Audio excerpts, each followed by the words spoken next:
ఇప్పుడు బాహుబలి లాంటి సినిమా అంటే 1,000 కోట్లు అయి ఉంటుందా బడ్జెట్ నాకు తెలీదు ఊరికే రఫ్గా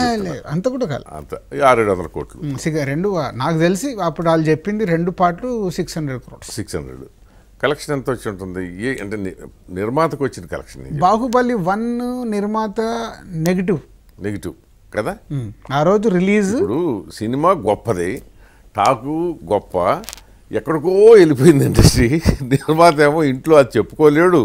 బయట అదే అండి ఇప్పుడు బాహుబలి అనేది ఆ రోజుల్లో నిర్మాత కానీ రాజమౌళి గారు అంటే ఇట్స్ సక్సెస్ఫుల్ డైరెక్టర్ హీరో కానీ ఏమైంది ఒక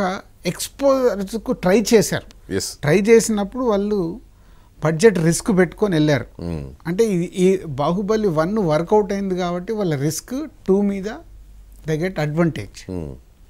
ఇది రిస్క్ చేయకుండా 2 వచ్చేది కాదు అదే ఇప్పుడు కేజీఎఫ్ చూద్దాం ఇప్పుడు కేజీఎఫ్ వాళ్ళు ఏంటి ఈ ఎక్స్పీరియన్స్తో కేజీఎఫ్ని కాంపాక్ట్గా చేశారు